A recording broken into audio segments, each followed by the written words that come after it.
Okay, good. Dear speakers and listeners, good morning, good afternoon, and good evening, depending on where you are. I'm delighted to welcome you all to today's Impact webinar, Offshore Wind in Australia, What's the Way Forward? My name is Molly Huang, Content Lead of Leader Associates and your facilitator of today's talk. A very brief introduction about us in case you are not familiar. Leader Associates is an international clean energy event organizer focusing on solar, wind, energy storage, and hydrogen. We've been following the Australian market since 2015, 6 to 7 years so far.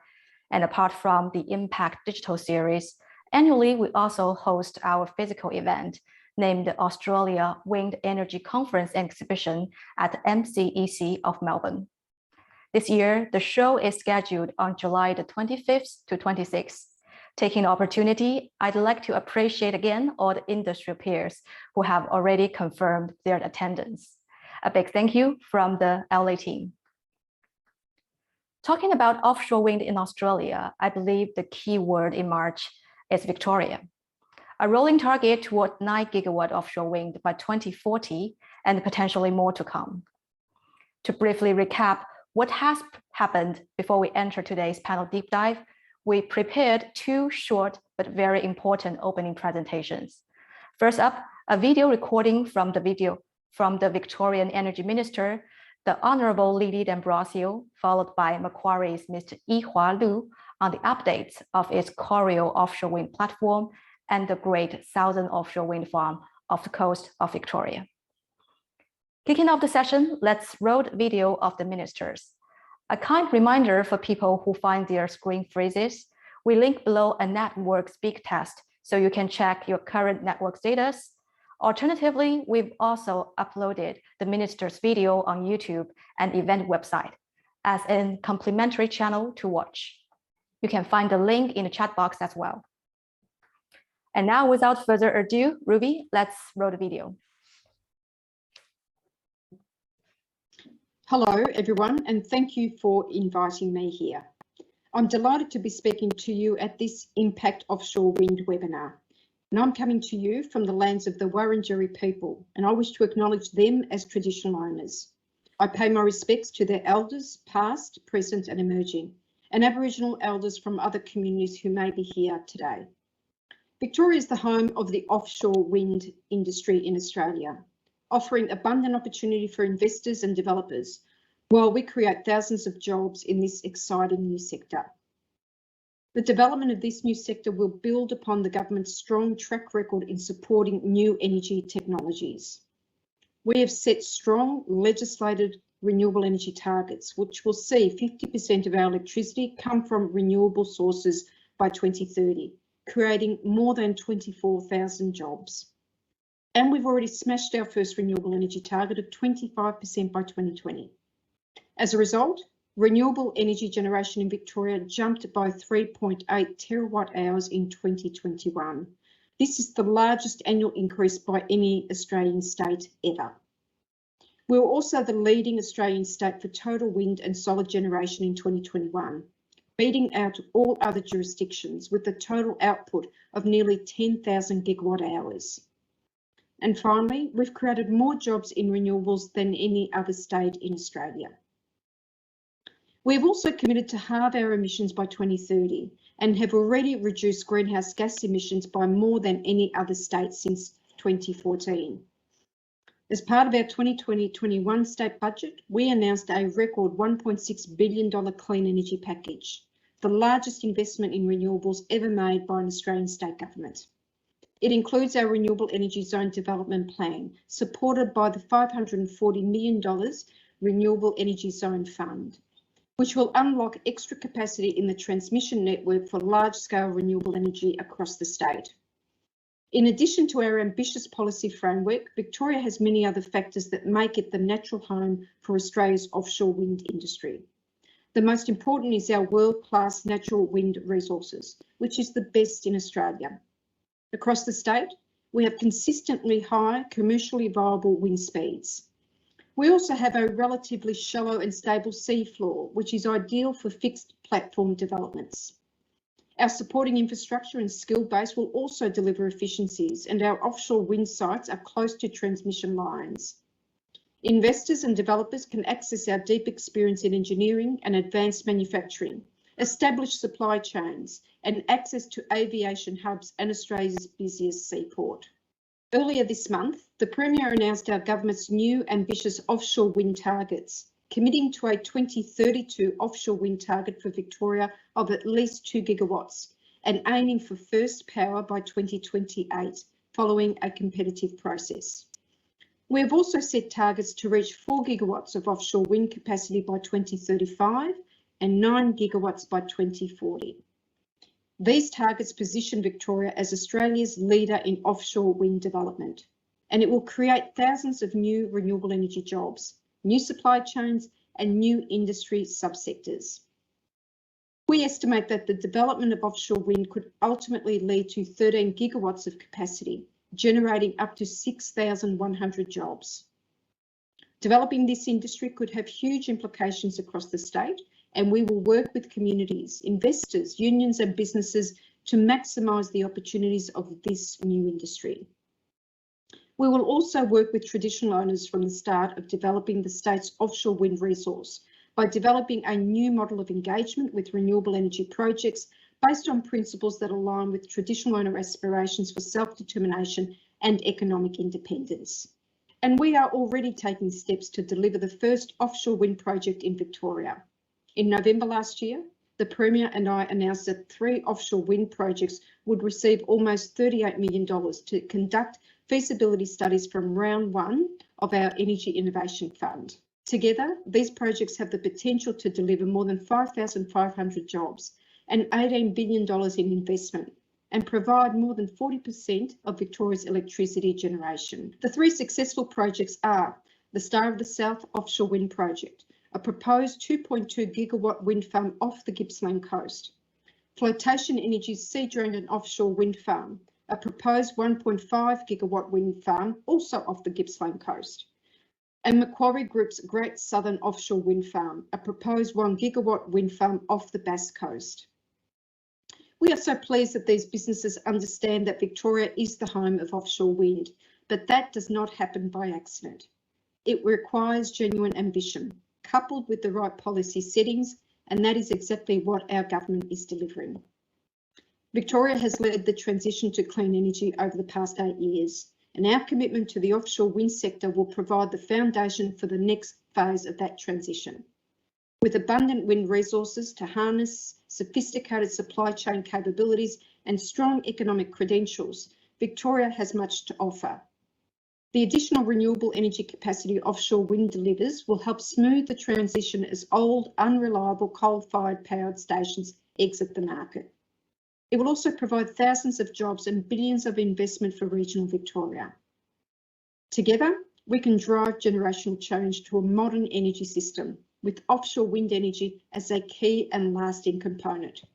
I hope you enjoyed the rest of this webinar. Thank you.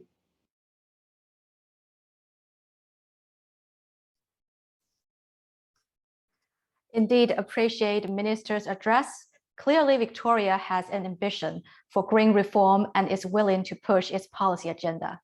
The next, I'd like to welcome on stage Mr. Yihua and hear what Macquarie has to say to us.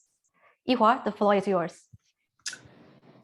Thank you, Molly, and thank you everybody for your time, and pleasure to see you on the virtual webinar today. So just before I jump in, should I share screen, Molly? Can you enable that? Yes, please. Okay, so I'll give a brief introduction to Macquarie and also to the exciting upcoming standalone subsidiary Corio Generation, and also I will give a brief overview of our Great Southern Offshore Wind project located in Victoria off the Bass Coast. I think some of you might have seen this presentation yesterday given by another colleague at another event, but for those of you who haven't, happy to run through this. So first of all, I think most of you in Australia will clearly know the Macquarie Group, and for those who don't, we have more than 50 years of unbroken profit history. We started out as a very much a financial institution, and I think we are synonymous globally with infrastructure and renewable energy. So some of the key stats We've invested in more than 50 gigawatts of green energy projects globally.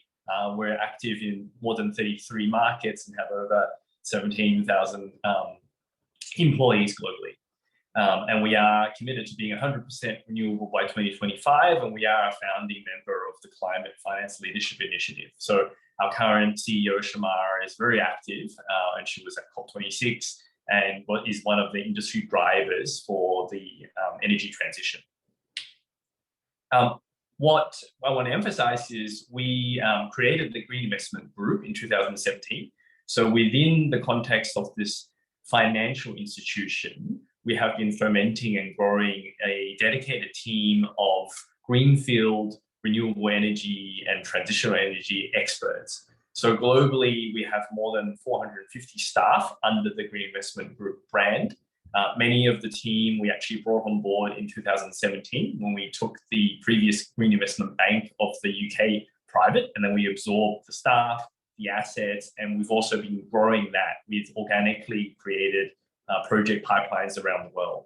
So currently, we are, as the Green Investment Group, active in more than 25 markets globally.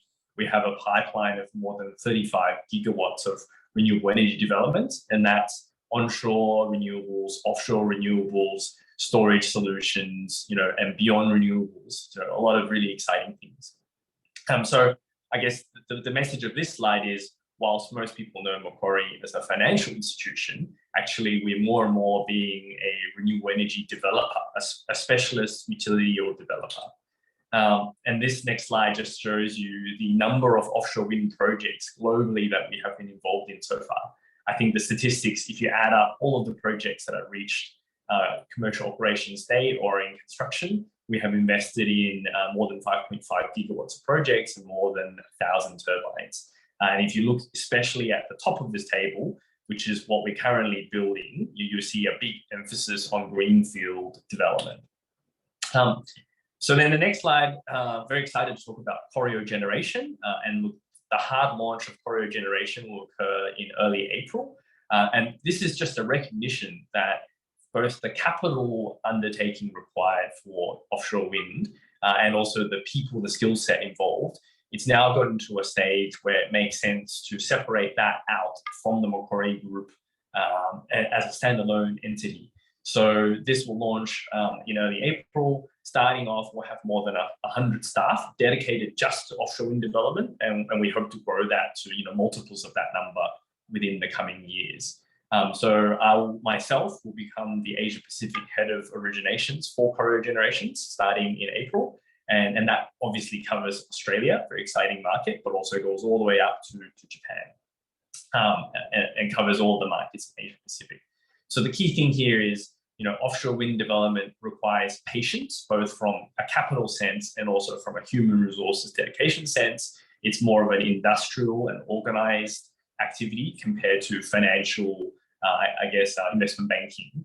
And so that's why we want to create this standalone subsidiary, and we will recruit best in industry into our organization, and we hope to fully build out our 15 gigawatt plus of global development pipeline. Just a quick word on lessons learned from our almost decade in offshore wind. So key thing is, number one, social license. So we definitely need to get the local community and key stakeholders on board when we undertake such large projects. Secondly, because of the capital involved, we really need a clear policy and regulatory framework. And it's so pleasing to present today after the Victorian government has announced its very ambitious and very laudable offshore wind target and policy. Cost is important. So it's all about trying to execute the project in the most efficient manner to lower the levelized cost of energy. And lastly, we have a big focus on health and safety. And that's especially important in new markets, right? As we're trying to balance how to undertake projects efficiently, we have to always make sure that health and safety comes first. Running out of time, so I'll just spend another minute or two on this. So this is the Great Southern Offshore Wind Project, as the Honourable Minister of Energy just sort of mentioned. This project is located off the Basque Coast. We envisage it to be, more than a gigawatt. And for a project of a gigawatt, it would be sufficient to provide power for more than 500,000 typical Victorian households. It's going to generate 1,200 local jobs during construction, and it's going to take take a lot of sort of cars off the road in terms of carbon abated. It's in areas that we think are very suitable for offshore wind development because the bathymetry is shallow enough for bottom fixed foundation types, and the wind resource is excellent, comparable to some of the best winds that we see in more established European markets. As mentioned, we are the recipient of Victorian state support, and we're very grateful for that. And we look forward to co-funding the development of our project with the Victorian state government. And then lastly, in terms of the development, as I said, it's offshore wind development is a marathon and not a sprint. And so it will take us quite a few years. And so we're very excited to commence this year early development and stakeholder engagement. And so we'll definitely be out there very shortly, speaking to all the relevant stakeholders, great and big.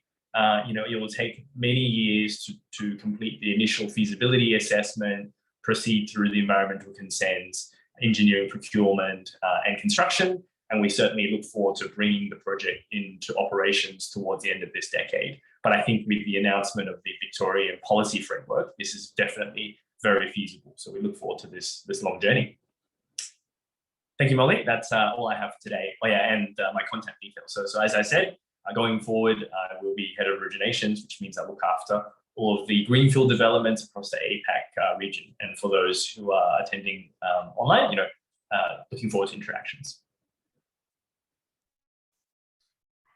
Thanks, Yihua. First of all, congratulations on your new role. Macquarie is certainly one of the most important offshore wind stakeholders in Australia and across the globe.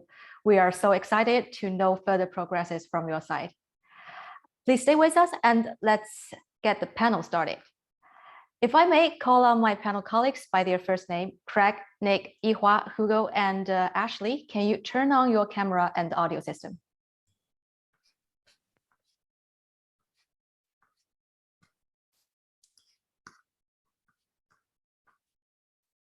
So everyone, can you hear me? Loud and clear. Great, Molly. Yep. Right. So you can also see each other. I think I had a internet break this time. I cannot see you moving, but everything's fine on your side, right? Yeah, it is. Yes. Okay, great. To kick off the talk, may I have all of you to do a short introduction about yourself, your company, your role, and how you view the recent Victorian offshore wind target. Starting with Craig, then Nick, Hugo, Ashley, and Yihua. If you have more to add, feel free to interject. Thanks, Molly, and thanks for having me here. I'm Craig Price. I'm the GM of system planning at AEMO, and I'm responsible for almost all the functions related to planning the future grid in AEMO to meet the needs of the system as we go forward across the NEM, and with some of the biggest transformations and one of the leading transformations in the world. Some of our key products that we push through the integrated system plan, which some of you may be aware of, and the engineering framework, all of which is creating roadmaps and which in the ISP's case have an actionable status in directing future transmission investment in the country to support the transformation as coal plants reach the end of their life and what are we replacing it with, moving further and further into the renewable fields as we go forward. And as I say, particularly because Australia is leading the world in so many areas, both at the consumer level from distributed, but also at the utility level. There is nowhere that's going so fast as us in terms of penetration of renewables. And we're already beginning to see some states in the Australia on the East Coast where 100% of the energy needs of consumers are met by renewables already as we go forward. And we're looking as we go forward to even further prolonged periods of that happening. Thank you, Craig. And then Nick? Yeah, sure. Thank you, Molly, and welcome everyone. So I'm Nick Selman. I'm the Head of Strategy and Commercial Development at Hydro Tasmania. For those that are any bit unfamiliar, Hydro Tasmania is the largest renewable energy producer in the National Electricity Network or market, and up until recently was the largest developer of wind farms. We are Australia's largest water manager. In the picture you can see behind me, Gordon Dam, it holds something like 20 times that of Sydney Harbour, or at mass we sort of double what's in the Murray-Darling Basin. So we've got 35 stations, 70 generators, deep storages, shallow storages, puddles, lakes, the whole shebang. And to answer your question, Molly, we're actually really excited by this announcement being made in Victoria and the offshore wind. Victoria is a lot like Tassie, and making the most of what's known as the Roaring 40s wind profile is something that both Victoria and Tasmania should really be harnessing. And ultimately, these sorts of projects are going to be very complementary to what Tasmania will ultimately provide. These sorts of wind projects in Victoria are going to require renewable capacity. To firm them up, they're going to need synchronous generation and ultimately even a load sink for when you've got massive surplus supply, when all this stuff is firing at once. So very much looking to progress this project along.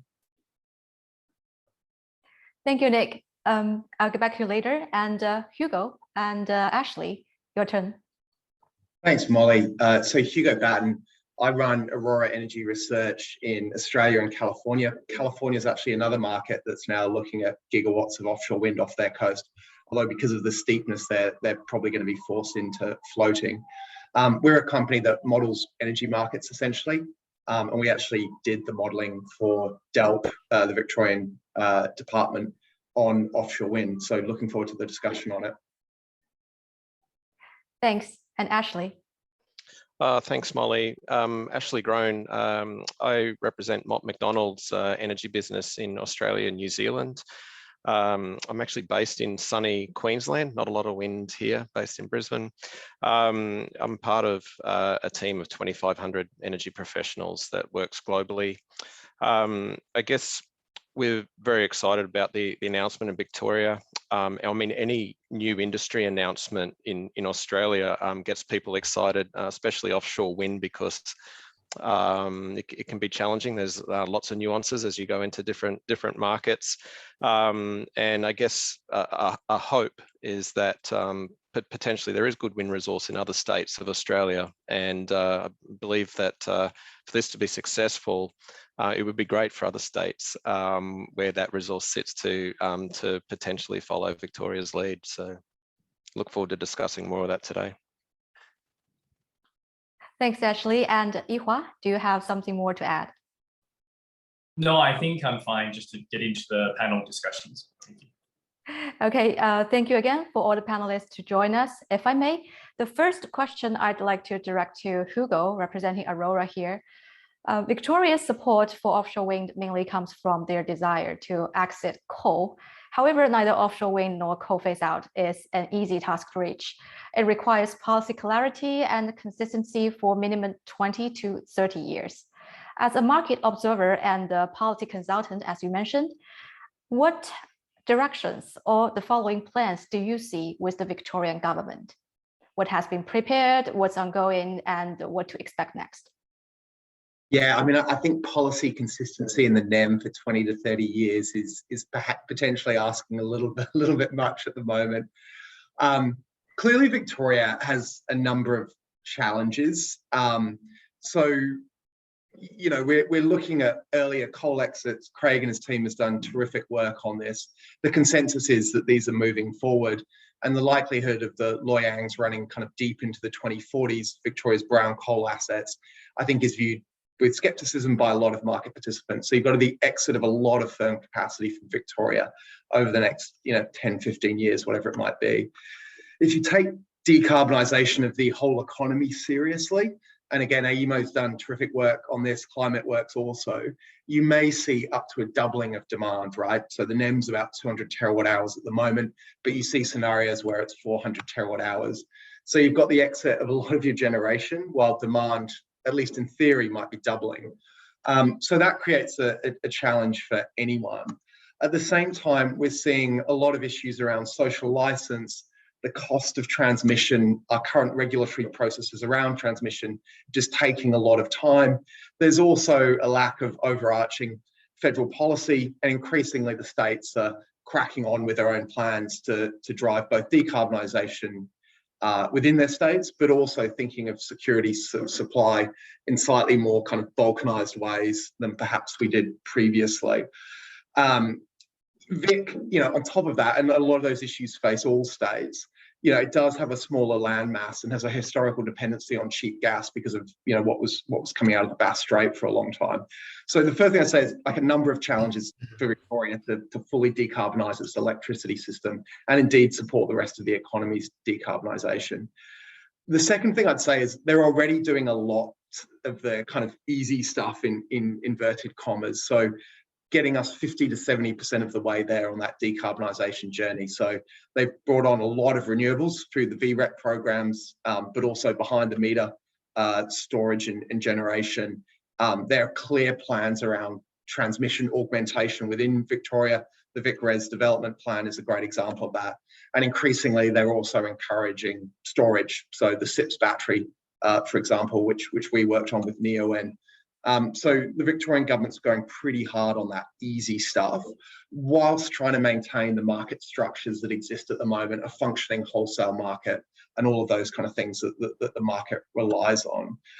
The hard part is, though, as a number of commentators have opined on at great length, is that last bit of the decarbonisation journey.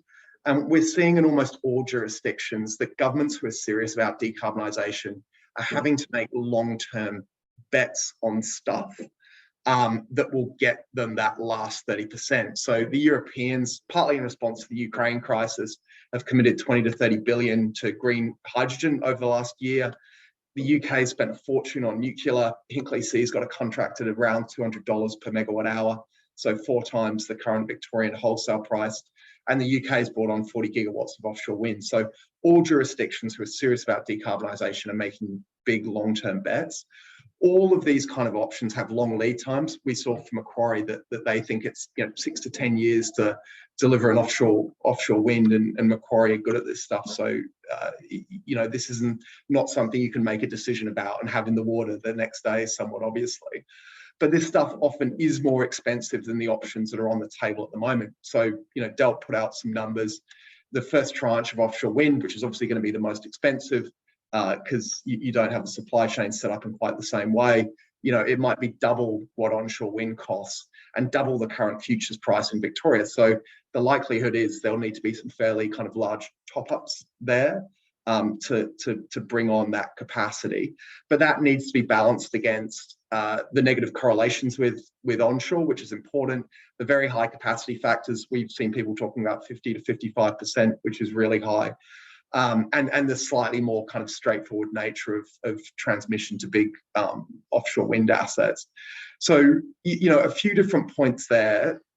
It's a challenge. They're already doing the easy stuff. Offshore wind may be part of the hard stuff. And I like the way they've done it in terms of a 2 gigawatt target by 2032. And then I suspect they'll make rolling assessments over time, depending on what's happening to demand, coal closures and these kind of things, as to what the trajectory is from there. But they've mapped out a long-term future to try and attract the big players and bring down the cost of offshore wind assets. Hopefully that all made sense, Molly. Right. And policy, despite all the challenges, policy is the main driver to conquer all these challenges. And with regard to policy framework, like developing licensing, the development mechanism, the licensing mechanism, and the offtake mechanism, do you have any, resources from the DELP on this part? Yeah, so what DELP have put out publicly is that they are working on these things. So, there's a whole range of factors that you've just laid out. But there are lots of examples internationally, I think, to work off. I do think the UK has done a pretty good job on this, and BP and others have paid a fortune for options for seabeds. So they've structured this stuff intelligently. But I think there is an acknowledgement there that particularly the first tranche or two, or maybe more, will need, something like CFDs to bring them online. So I think there's a little bit of clarity there, but I suspect more work to do for the department and the groups that are supporting them. Do you have a timeline? Like, when can we expect, the kind of auction or tendering thing, and when we move on to the next step?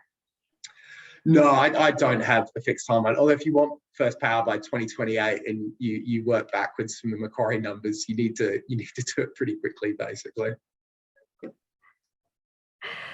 Thanks, Google. I will come back to you later. And next, let's put the focus on AEMO, Craig. If we compare the energy regulators to a football team, the Victorian government is more like a forward, and AEMO is the guard. Thinking about integrating approximately 9 gigawatts offshore wind into the grid, there must be loads of work. How's AEMO's planning for the offshore wind surge? What do you think are the biggest challenges and priorities? Thanks, Molly. I think it's the wrong code of football for down here. We tend to play Aussie rules, but putting that aside, I think you guys covered many of the challenges that we face really quite succinctly. As we look forward in our planning and creating the roadmaps and preparing for the future, we're technology agnostic. I'll be really clear about this. And so we look to all technologies equally, and then use a combination of engineering requirements and economics as to which is the optimal way forward. Which, as early as 2016, became really, really clear the way forward. We knew that the coal is going to retire. In Victoria's case, we knew the end dates are really coming in soon, and same with New South Wales. So no matter what you want to say, those old coal-fired power stations are getting very old and need to make some hard decisions. Are you going to try and extend them? If they are going to be closing, what are you going to replace them with? And it was very clear even from those days that renewables were the way of the future, including building renewables and building transmission to support that. And so we've been on that journey now for quite a number of years in building out renewables in places, initially in farms, like isolated everywhere, now really focusing on the major challenges to decarbonise and building major renewable energy zones, which brings in gigawatt quantities of renewables. And as we run through that, and you can see in the AEMO's material that it's published, it's provided their forward plans of potential zones around each state, and Victoria as well, where some of the optimal places are, based on a cost type basis, looking at the costs we have. Now, when we did the draft ISP we released at the end of last year, the costs we had for offshore wind were a little bit old, and really at that stage, the costs that we had, it was about 3 times as expensive to build wind offshore as it was onshore, because Australia has a tyranny of distance, but also an advantage of distance in the sense of great areas of open land, particularly for solar. The problem is those areas are a long, long way away from the main grid, and they're going to need really strong transmission to connect them in a very spindly grid compared to overseas. So unlike overseas, we've got lots of land, lots of areas that aren't prime agriculture, for example, and they're good in different resources. Now, we've had another look at things, particularly with submissions coming out on the draft, but also in the lead up to that, because we've been talking one-on-one, and it looks like the costs for wind have reduced, and so it could be down to as much as 1.5 times as expensive at the moment of onshore wind. That's now bringing it into the picture of beginning to become potentially competitive, particularly when you look at the onshore projects. If you want to put an awful lot of wind everywhere, and we're not just talking 1 or 2 gigawatt farms, we're talking more than 20 gigawatts of onshore solar and wind in Victoria.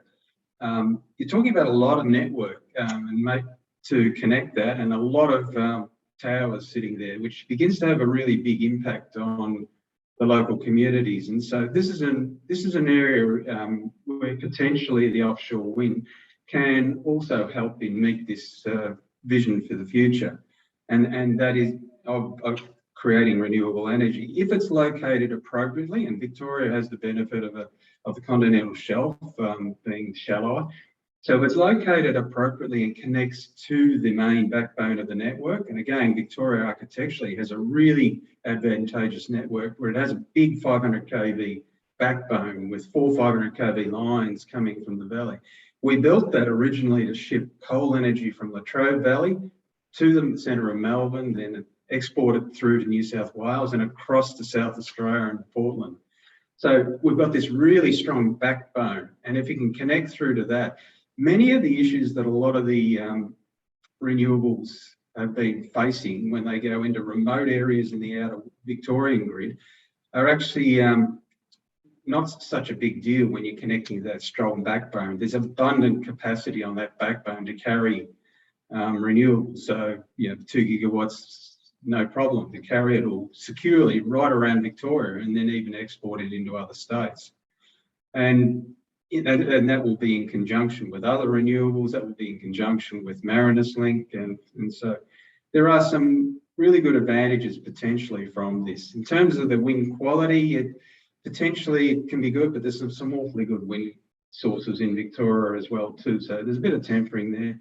It really comes down to the economics and the policy type directions and the firmness of policy. At the moment, we've got some really good signals on policy and a policy directions paper.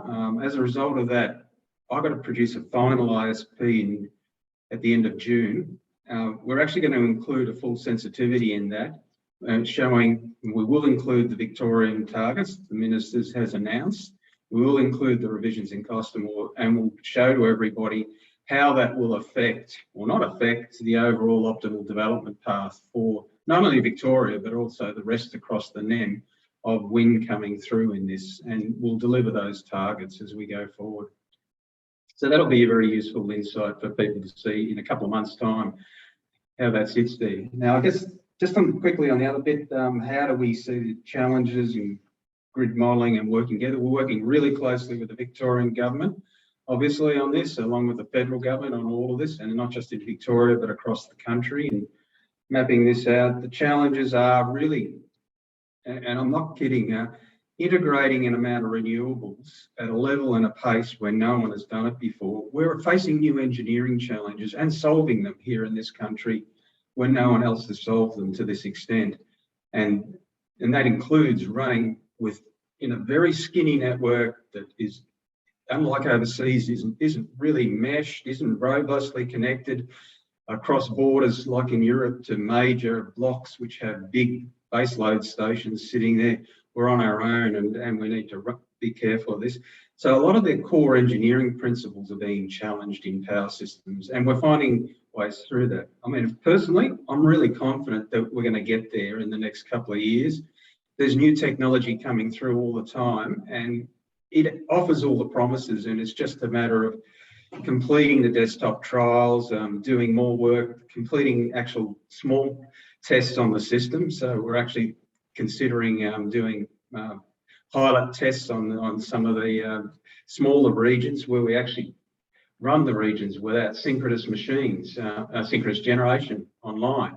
We'll just use syncons and advanced inverters with grid forming capabilities and actually trial this. That creates the unlock that you can put renewables in a lot of places, combined with a new set of market arrangements that are coming through in 25, which will explicitly value essential system services, which previously we took for granted coming from coal-fired power stations as a byproduct of their energy production. Now you'll have a market sitting in the NEM that explicitly calls for and then rewards parties for this. So it'll ensure that private development comes in and actually provides all those system services. So again, the combination of strong policy directions at federal and state level, the technology advancing, and the willingness of private development to come through, combined with the market reform, should see Australia moving even further and faster into a renewable area. And even in the ISP, when we do it, what we're doing is showing you a picture of pretty much what we see as the latest possible time. So often as we go beyond the next couple of years, we look out and we say, least cost looking forward, we use announced retirement dates. But as you put more, what that suggests then is that a lot of development's going to occur ahead of time in order to do that. And these things don't always align. So basically you need to actually lead it. So you need these renewables to come in, and then they will actually accelerate the departure of existing plant if it's not economic and can't afford to run. And so I actually think you'll see the pace of change just continue to pick up. I mean, the other aspect that we are, and it was in the information we released too, it will be economic to install far more capacity than what the demand is. Demand won't really start to rise until the end, around the 2050, because you've got far more efficient devices coming in, a lot more DER putting a lid on things, and at the same time, electrification is, I think Hugo mentioned, building demand up. But then at some stage, that's going to kick up a little bit. But even apart from that, it is more efficient to over-install capacity on renewables because of the diversity. And solar doesn't run all day long. It's not efficient to build storage and store that everywhere. So even though we're signalling a lot of storage at the consumer level, at the utility level in Tasmania to store stuff, it's still more efficient to actually spill wind and solar and overbuild a lot of this, just simply because the economics work out better, which is something power systems have never really looked at in the past. They tend to size their generation basins when they are fossil fuel based around what do you need plus a bit, plus another bit for safety. Well, now we're looking at the near future where it might be better to actually really oversize it a bit, and then you've got the advantages. So particularly if you've got a strong network, the wind's always blowing somewhere. As I often quip, in South Australia, in the afternoon on a very hot day, the wind traditionally just doesn't blow at that stage, and South Australia has a lot of wind generation, but it's roaring a gale right down from Victoria, right across all the offshore and into Tasmania. And so if you could access that energy, and then that's a classic example of the diversity you can use. Does that help? Perfect. I'm trying to digest all the informations. So to correct, pursuant to your answer, if you can propose one single action to the federal government to improve these situations, what would the action be? I think we really need across the country to really pay attention to our manufacturing skills base. I'm really concerned that we've really wound down in a lot of areas, and this is a huge jump in skills, manufacturing and industry that we need here. We can't rely on the rest of the world for everything, and there are whole industries that need to be rebuilt around that, I think.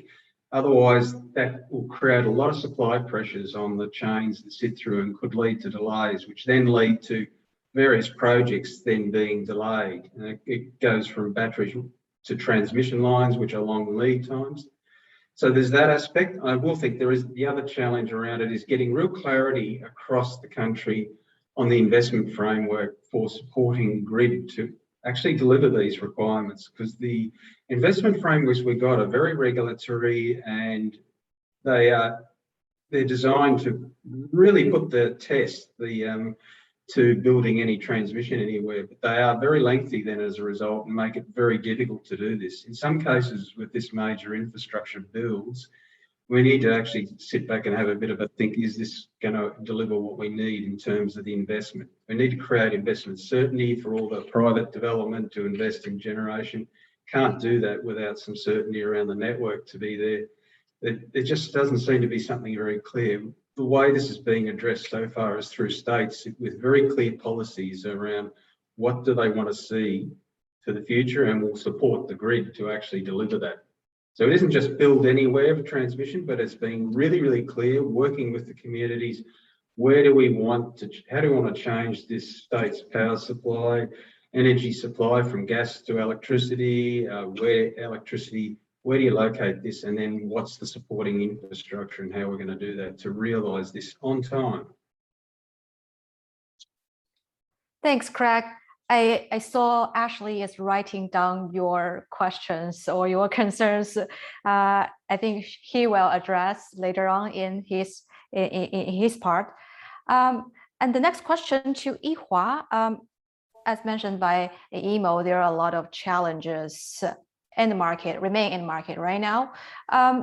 There are voices against the concept of offshore wind, like every other early stage markets, whether it will drive up electricity costs, the grid is fully loaded, whether it will have an impact on the environment, how can it compete with land-based renewables, etc. How would you respond to these voices based on your experience across APAC and in Europe as well? Yeah, thanks for the question, Molly. I mean, it's a big question that you've asked. So let me try and answer maybe a few aspects of it. So I think on the whole, there is a recognition that offshore wind compared to onshore renewables has less of a, for example, visual impact or less impact on neighbors, simply because the asset is in the ocean as opposed to on land. So I think maybe the most legitimate concerns that people may have about offshore wind may relate to its impact on maritime use. So continued appropriate mixed use, whether it's fishermen, whether it's environmental concerns about the wildlife. So I think that's a legitimate concern that we have to take into account and part of the social license that we have to get. I think our response would be that offshore wind has had a number of decades to mature in some of the other markets, especially the UK and Europe. And so the industry as a whole has developed a number of techniques and technologies to try and minimize its impact. So for example, on the sea life, you may use things like what they call bubble curtains to try and decrease the amount of noise generated from piling. We would certainly make sure that we do very robust surveys to understand what other marine life uses the area. Maybe we want to avoid the most sensitive area. Maybe we want to avoid construction in certain times of the year when it's sensitive to wildlife. And so it's not the first time that we do this, so there's a lot of precedent to how to do this, and we would develop it sensitively. So in the Taiwan market, there are sensitivities as well. Dolphins, river dolphins there is very, very important. We take that into account. In Europe, it's the same, and we expect to do the same in Victoria, whales and other things. I think also, use or co-living with the fishing industry, recreational water use. These are all things that I think we can manage as long as there's a coordinated approach. So that's the first comment. I think the second sort of issue that is often brought up is about cost. And I think Hugo did actually cover that a little bit, right? So he was saying, if you look at the Victorian offshore wind policy direction paper, it does show a levelized cost of energy chart where in the early years for the earlier tranches of offshore wind, it is more expensive than onshore renewables. I would also agree with Hugo that the response to that kind of criticism is that it's not like for like. You can't simply say, well, a electron from an onshore wind farm is the same as an electron from an offshore wind farm. There's low-hanging fruit, what I think Hugo called the easy stuff that you can do onshore, but at some point you sort of reach a threshold and you can't do any more. You can't do any more without incurring a lot of costs. And therefore you need to do some of these harder things, because over the long run, these harder things are actually more economical. So maybe the other way to say it is, and I think this is covered in the Victorian policy paper as well. So they make the statement that if you go, for example, if you try and do onshore wind only or onshore renewables only, then in one scenario, 70% of all agricultural land in Victoria has to host some kind of renewable generation. So from a social licensing perspective, I think that might be too much. And then the second point is, well, maybe when you switch on the offshore wind farm on day one, the price of electricity looks expensive. But when you average it out over 30 years and you look at, well, if instead of doing that, what else could you do?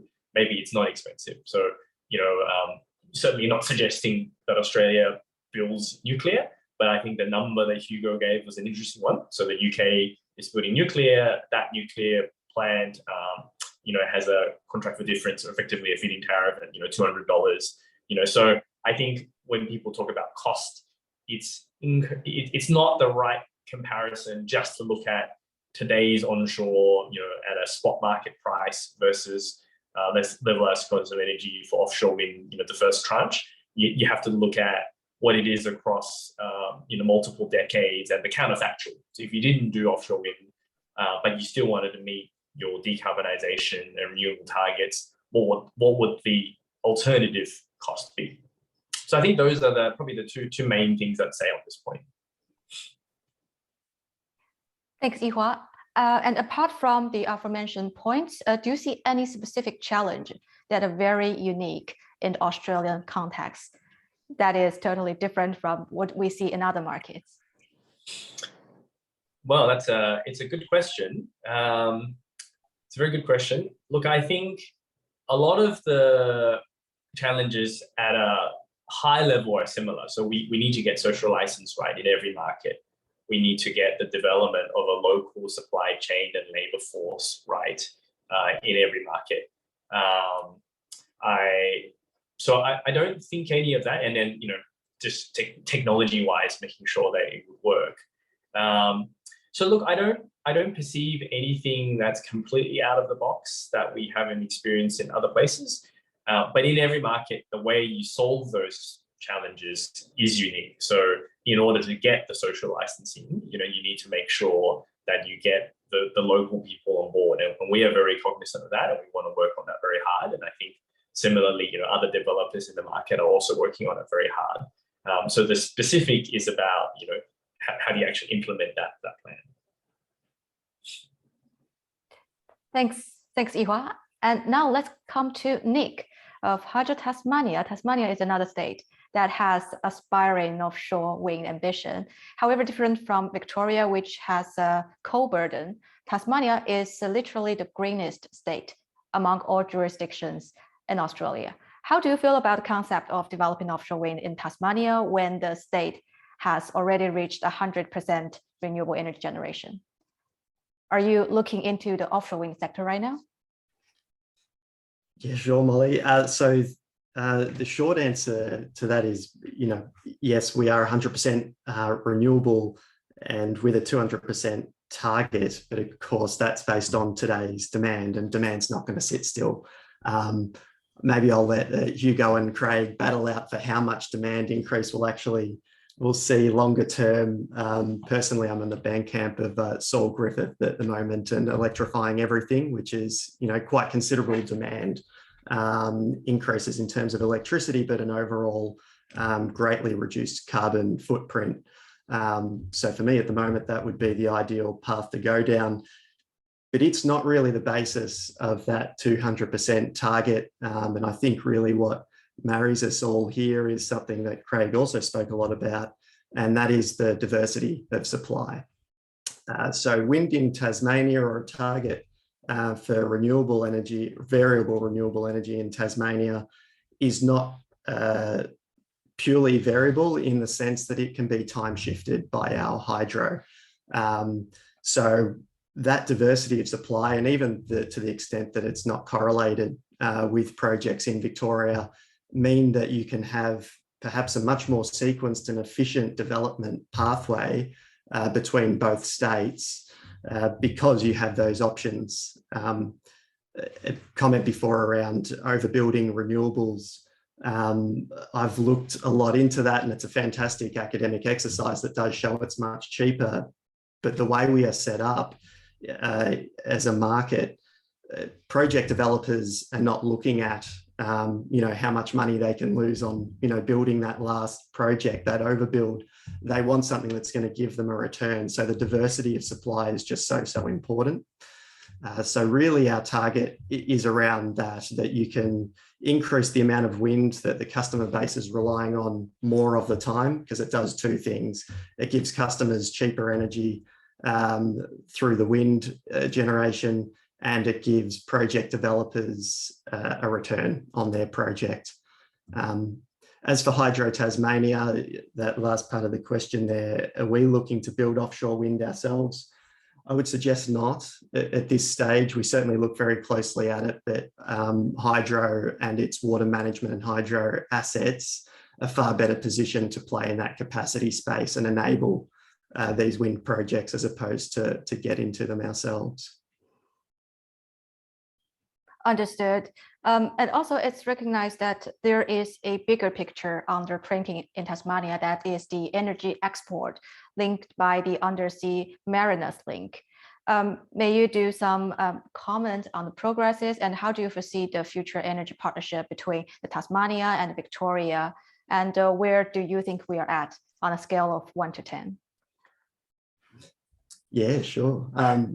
That's kind of a big one. I might just break it into two, Marinus, in that transmission, how it's complementary, and then I'll talk a bit about where it's at. I mentioned the time shifting element. So this is where the complementary nature comes in. So 2 gigawatts of wind in Victoria is not just 2 gigawatts of energy when you need it. It's does two things. It's obviously the wind stops blowing, you need to firm it up. That's only one half of the story. The other part is when you've got so much surplus wind, coincidental timing wind, that you also need to create load sinks or have a demand, a home for that energy. So the interconnection or the complementary nature that Marinus provides is it provides that load sink as well as the dispatchable capacity to firm up the wind when it's needed. I think moving into where it's at, I always think about transmission as, call it a spider web. The more strands you have, the stronger the system is. And as you know, Craig's working on with AEMO's integrated system plan, as long as that principle, that spider web principle holds true, projects like Marinus are always going to come through really favourably and have a lot of support, in particular a lot of major political support as well. So as far as announcements and where is it at, it's a regulated process. It's proposed as a regulated link, and therefore it has regulated requirements. And so it's moving through those, it's passing all of those milestones on time. I suppose the only other nice element to Marinus 2 in particular is a little bit like what's been discussed with offshore wind.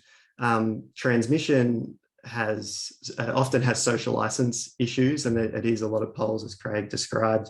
I suppose one advantage there is with so much of this cable being undersea, that we do get a lot of this benefit. We get the complementary benefit of both forms of hydro and wind that consumers are all benefiting from.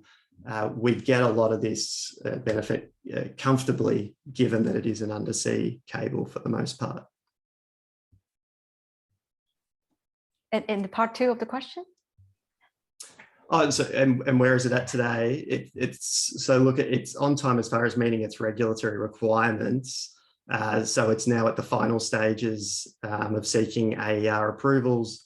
That will, of course, be liaising with both Victoria and federal governments on how cost sharing will work. But there is a process for this. There's a number of interconnectors that exist in the NEM, so it's following that path. So where do you think we are at on a scale of 1 to 10, 1 being just starting and 10 being we have almost reached? Oh no, we're at the pointy end. The FID for Marinus Link is 2024. So this has been some years in the works now. It's passed its regulated investment for transmission tests. All those milestones have been reached. I believe I won't speak on behalf of the Marinus team specifically, but I know submitted all of their environmental approval reports. All this sort of thing is happening in the works, and seem to be moving through at the appropriate pace. Unlike merchant links or private businesses that can sort of come out and announce whatever they want when there's funding available, it's of course a bit different for a regulated asset and passing those regulated requirements. So not quite the sexiness of other projects, but it's certainly progressing as it needs to.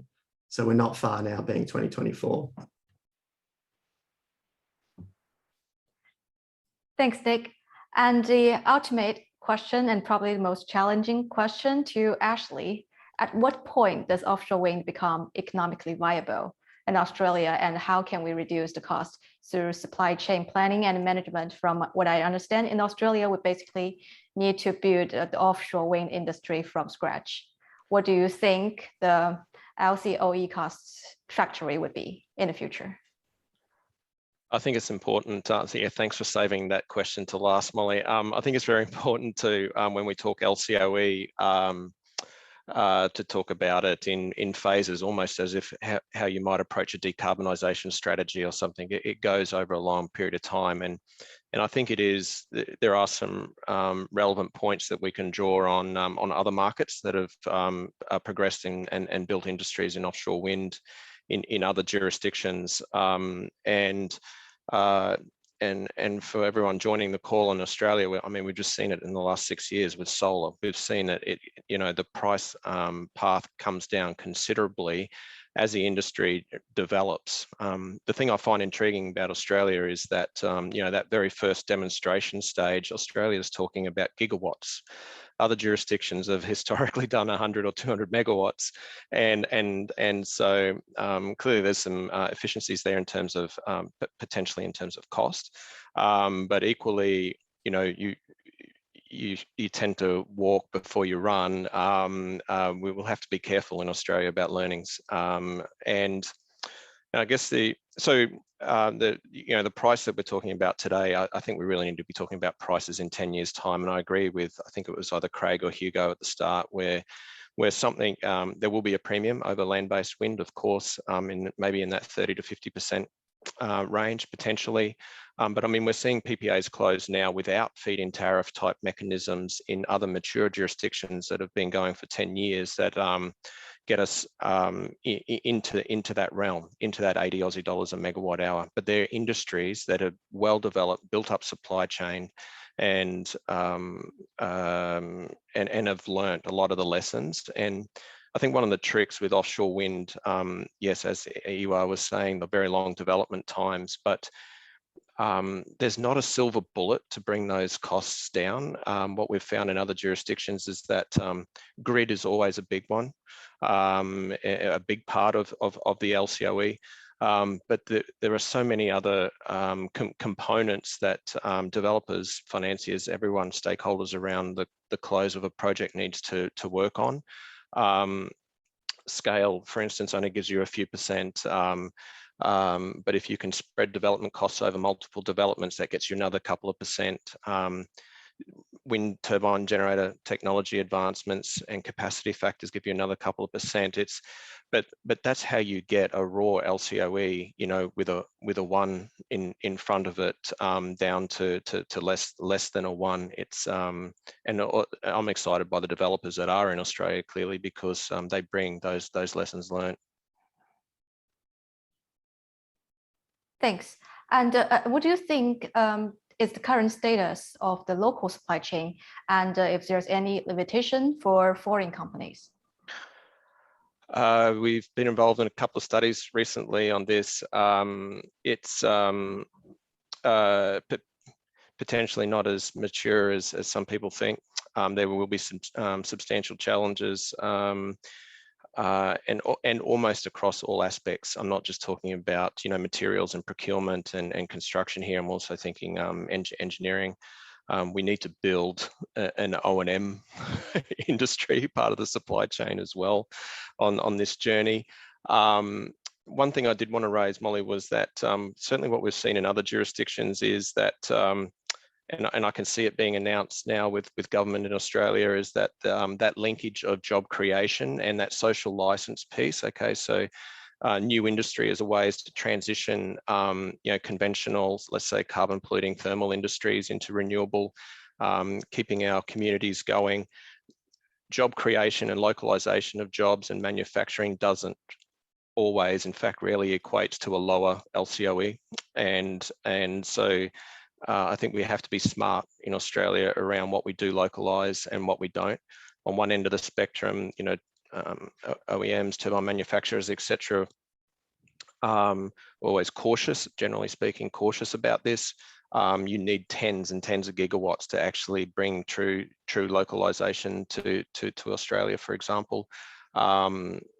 Versus let's say that the public sector government side, where it seems like almost weekly in Australia we're seeing announcements with new industries, whether it's hydrogen or offshore wind for this example, where there's going to be this huge job creation, and certainly there is the potential, but when you're trying to trade off economics, it can be a challenge. Thanks, Ashley.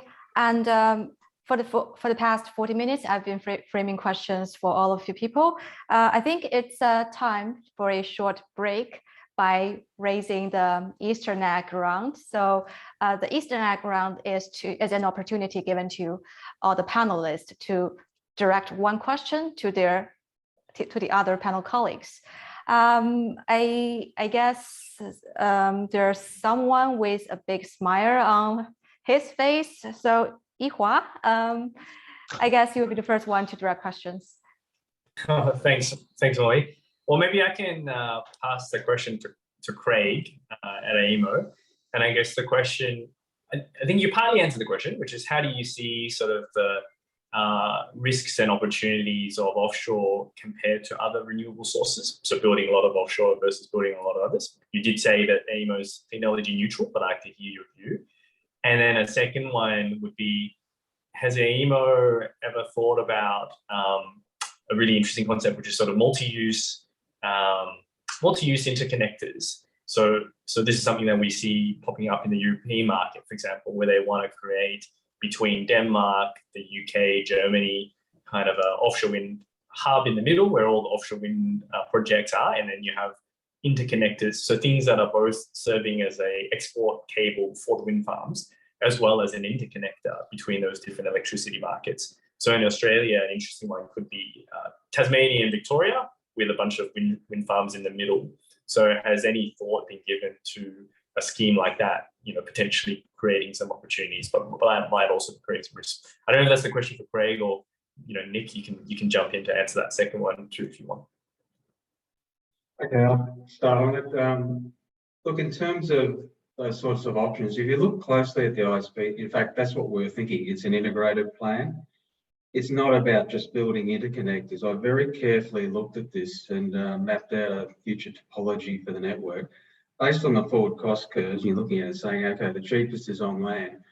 There needs to be a lot of renewables. Building them in renewable zones gives you economies of scale, lots of advantages. But rather than hub and spoke it everywhere, which increases operational risk, it actually increases cost. It doesn't allow sharing. So we've constructed a plan where we've tried to build and strengthen.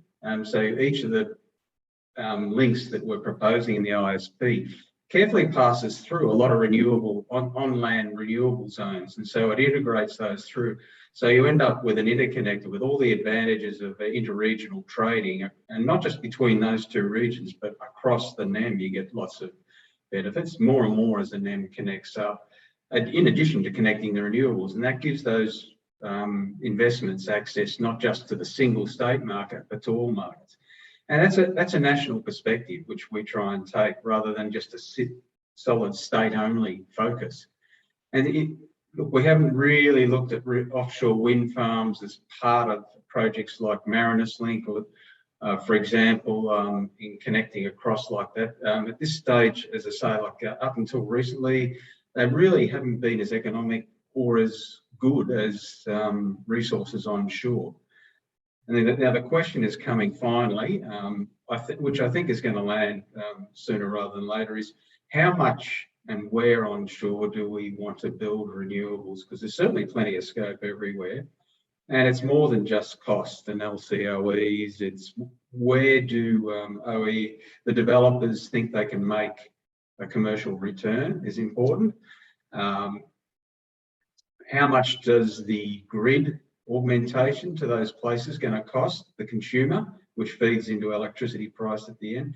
And what's the local social license for those somewhere? So I think all of that is coming together and will become more prominent. So that will change the pictures around you. Hopefully you'll see a more and more integrated plan as we go forward, as we start to really begin to have this quite rational discussion that it's not about maybe we can just keep coal forever or something. There's going to be a lot of renewables. So what if we're going to put them in places, where are we going to put them, and what's best for the future of Australia to meet our decarbonisation goals? What are we going to do? And in a way too that is delivered to hark on Ashley's points. So it's not all just wait. Now suddenly there's going to be 10 gigawatts appearing. How do you do this progressively? So you build industries, there's good supply chains, so we don't have delays, and you actually streamline the process and reduce the risk overall in transition. This is not like in the 70s and 80s in Australia, where we had government instrumentalities planning the grid from end to end and trying to manage all that, and demand was fairly predictable. Now it's all private investment, and will it come, won't it come, and what do you need to do to support that? End-to-end chains become really important to get timely. So you don't see a station suddenly exit and the planned replacements for energy and capacity for that have been delayed through project reasons or other reasons, and they're going to be a year or two off. That's fairly disruptive on the power system as we go forward. I hope you are satisfied with the answer. Yeah, I think there's potential and opportunity everywhere, and I think there's scope for new options to come through. I think there's far more scope for innovation within the farms and the options. We're beginning to see that, where it's not just a solar farm or a wind farm. They're hybrids that are being developed. They offer a range of services, and it might be initially a wind farm with solar backing up, batteries on site, and including some other technology sitting there where they become truly hybrid and they supply their own services and start to supply services to the grid beyond energy. That's coming through quite strongly in some proposals now. Right. Craig, now it's your turn. Throw the question to anyone you want.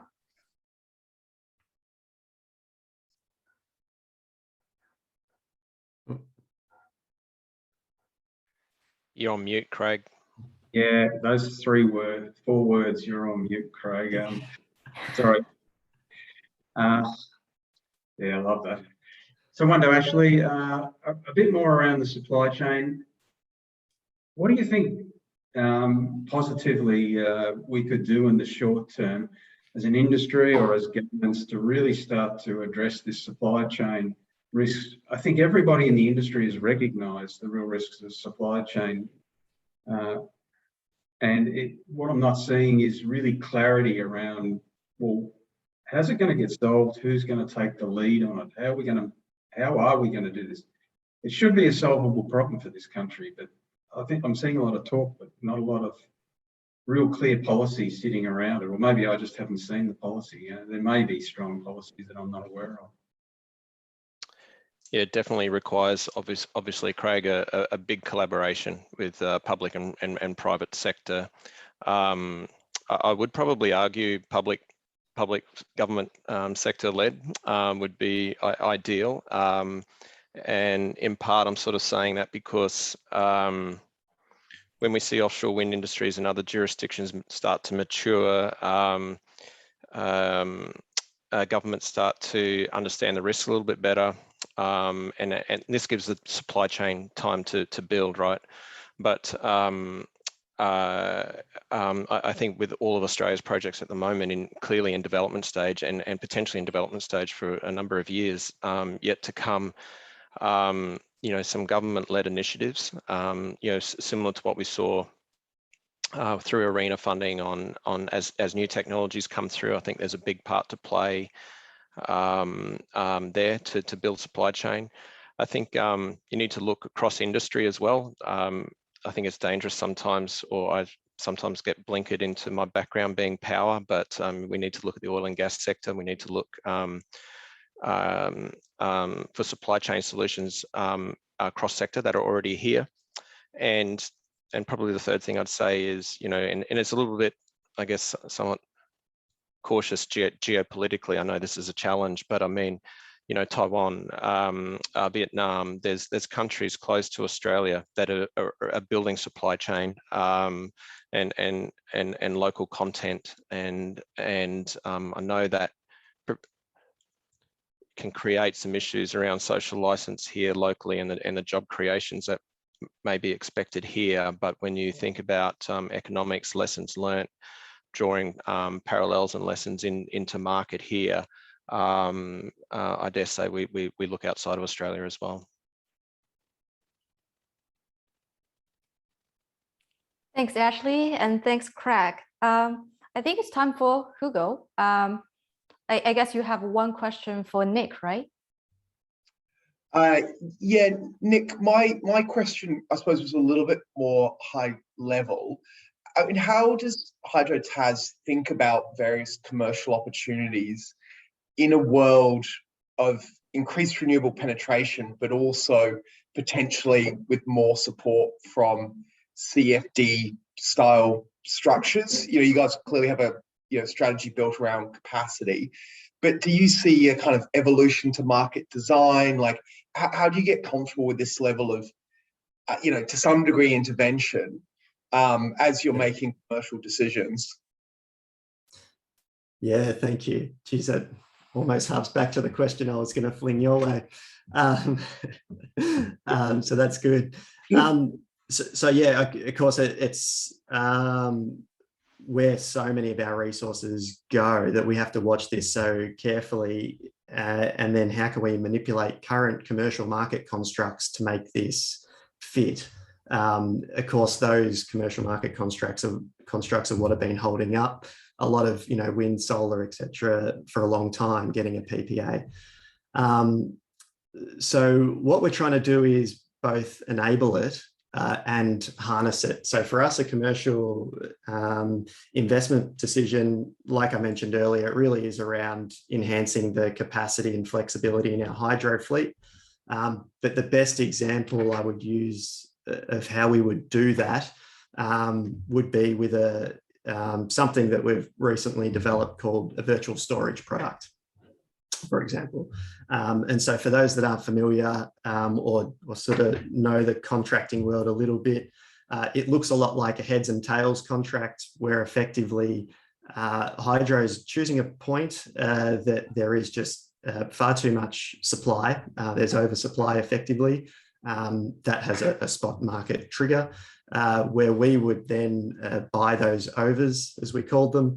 And then similarly, we would offer a floor, or call it a security and insurance, to that wind or solar farm that they're all firing at once, and of course they're getting zero or even negative prices on the spot market.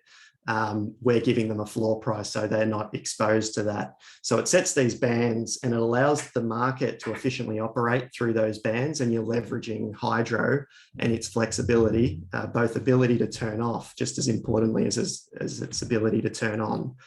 And I suppose, Hugo, that virtual storage product, it's probably got a few different names now depending on what you're applying it to and what particular project you're applying it to, because I think you could say variations of that are being seen as far as like super peak type products. There's a couple of renewable energy hubs set up now, brokers set up to look and design products specifically around this, but it's really variations of taking advantage of flexible capacity at times where you've just got too much renewables firing at once.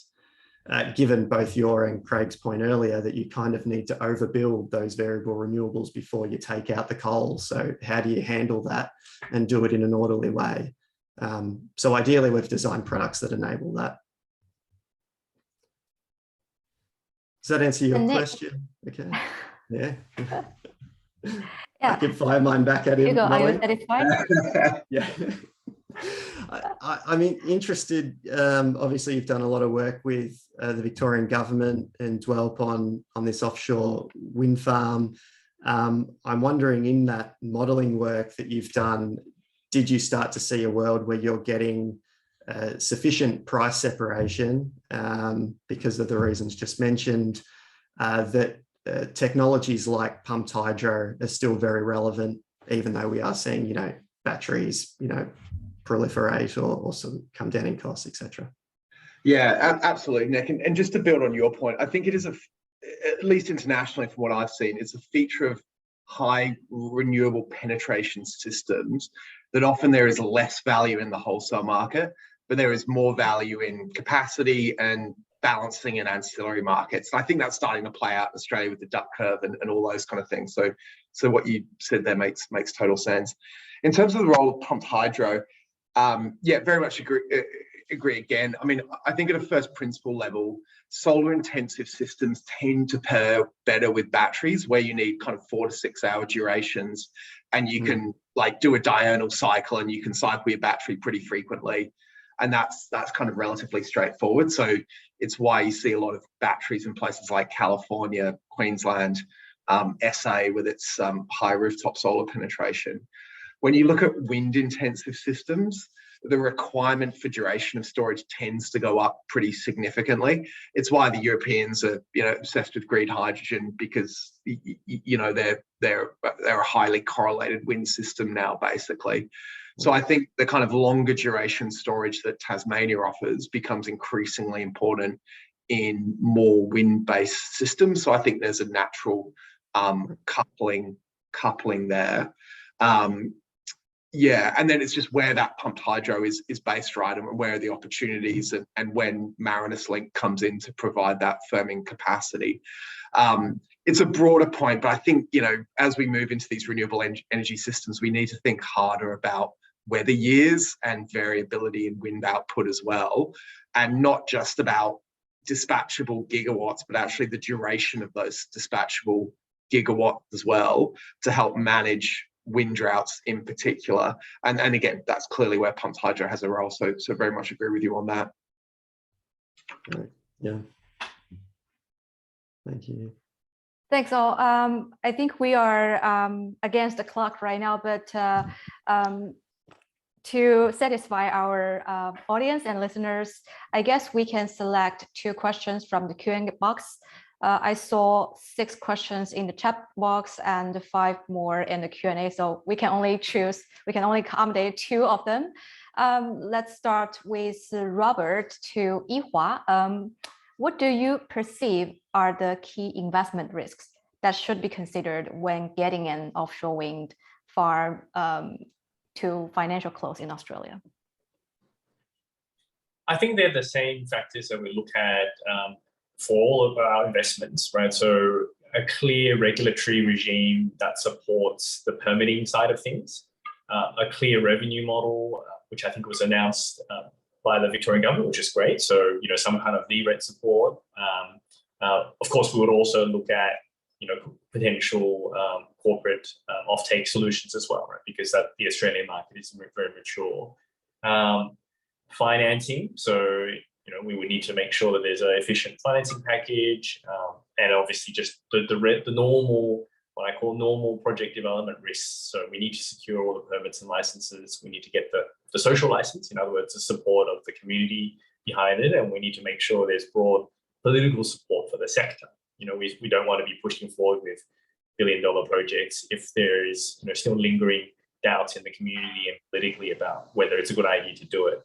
But yeah, so those are the things that we look at, you know, for all of our other projects. I don't think it's particularly different in this case. Thanks. And the second question goes to Craig on your comment regarding certainty for investors. From Sajek, I think feasibility licenses won't be issued until the 3rd quarter of 2023, while developers are ready to go right now. Do you have any comments on that? Yeah, It's really great news that there's investment interest sitting there right now, but there's a lot of feasibility work to be done yet. And importantly, that whole social license with communities, with traditional landowners. You've got to land the cables from these offshore farms somewhere on land, and then you've got to run the cables through and connect them to main grid. It's as the others have walked through, there's the actual development offshore too. That there's a range of things that need to be worked through quite closely still, so before you have a successful project. So we're at the early days at this stage, I think. We've got a policy direction at the moment, and so we need a little bit more certainty around policy, around the feasibility studies, around licensing, community engagement, traditional landowners, really critically important in some areas that I can think of right now. And so they're all highly important, which are all conventionally dealt with, but, as has been mentioned, but there's a lot of work to go through yet. So it's not like we're ready to build something right now. There's a fair bit of assessment work to go through yet. Thanks. And one last concluding question to all the panelists today. How much offshore wind do you expect in Australia by 2040 and 2050? And besides Victoria, what states do you think are most likely to emerge in the near future? Just one simple answer from each of the panelists. I think starting with Craig again.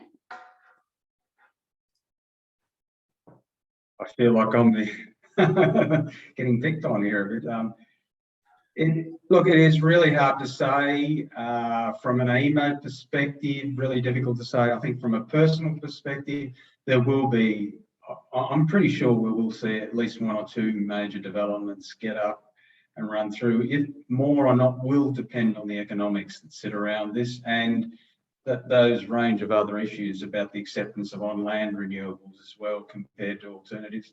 And also some of the other initiatives that are unfolding across the country. For example, hydrogen hubs and building new loads or data centre loads. It's not just electrification, they increase the loads significantly, and therefore you're going to need a lot more energy. And so there's potentially commercial opportunities sitting in there to supply that new loads, new industry.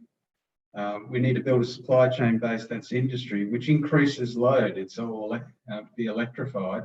So again, as industry builds and new industries come in, there's potential sitting there, which, as I always say with all these things, it would be wise to plan this in an integrated way where possible, but there will need to be a mix of technologies and mix in portfolio. It won't all be offshore, won't all be onshore, won't all be battery. We'll need pumped hydro. We're going to need gas-fired generators for quite some time to manage peaking type roles, and there'll be batteries as well providing those services. So it's a whole portfolio of arrangements that are needed as we go forward. Aren't we lucky we got choices though? It's not just a single technology. Thanks, Craig. And Hugo, give me a number and a state name. So, I mean, I think New South Wales is the only other state where it potentially makes sense. So Vic and New South Wales, two most likely. Hard to see 9, I think, just because that's a lot, and you'd want to see a lot of demand growth to justify that, but definitely more than 2. Okay, and Ashley? To you on the spot. So 2040, I would hope greater than 10. Seriously, I mean, if we don't, we're not going to get the scale that we need for it to be cost competitive, and then it will stall. In terms of the states, and sorry, some of the confidence behind 10 or more is because there are behind the meter and microgrid type solutions in the west, okay, with hydrogen, etc., that have potential. So not necessarily directly grid connected. So for states, I would love to see something in the southwest corner and potentially northwest in WA. I'd love to see something in the Eyre Peninsula and SA. My view on New South Wales is as the floating technologies, floating foundation types mature and become bankable, that New South Wales will have significant gigawatts offshore around the load centre, north and south of Sydney. And Nick, I know you want to nominate Tasmania, but a number and a state name. Yeah, no, sure. I would expect that the Victorian announcement, the 9 gigawatts, would be fully realised, though for reasons we've already mentioned, whether that's connecting straight into Victoria or Tasmania, you're probably getting the benefit either way, assuming interconnection. Beyond that, I'm probably much more of the mind where Ashley took it there. I'm really fascinated by the floating turbines, and in particular taking the hydrogen off grid with floating turbines, pairing those two. That seems to be a really fascinating space right now, and I do wonder, with some of the wind you get access to in the deep sea options, not to mention all of the bits and pieces around hydrogen and where you would ideally want that. There seems to be a lot of complementary aspects to those projects coming together in the longer term. Thanks, Nick. And last but not least, Yihua. Look, I wish I had a crystal ball. So unfortunately, I don't. I would just say that obviously congratulate Minister D'Ambrosio and her department for releasing the policy. So I definitely believe in the 9 gigawatts by 2040, and there's certainly potential to go above that for Victoria. In terms of the other states, I don't have state names, but I would just encourage all those other states, including Tasmania and New South Wales. Maybe it would be great if those governments do the similar kind of study that the Victorian government did, because they didn't just arrive at this target arbitrarily. There was a process to study the concepts of offshore wind, how is it going to be deployed in a coordinated manner, the cost of it, and then it's arrived at this policy. So I'd certainly would welcome other states sort of undertaking a similar task. And if after those studies, there's sort of political will, and if it makes sense, then there could be, similar numbers in other states. Thanks, Yihua. And like I said before, time flies. It's coming to an end for today's panel, and I'd like to thank again for Craig, Ashley, Yihua, Hugo, and Nick for your participation and knowledge contribution. I hope all the listeners also find this session very informative and interesting. If you have any other questions to the speakers or to the panelists, please do drop me an email at molly@leaderassociates.com. I will try to relay the message as many as possible. And for the next session, I look forward to our next encounter. Thank you so much, everyone. This is the end of our Impact webinar, Offshore Wind in Australia, What's the Way Forward? See you next time. Thank you. Thanks, Molly. Thanks, Molly. Thanks. Go for it.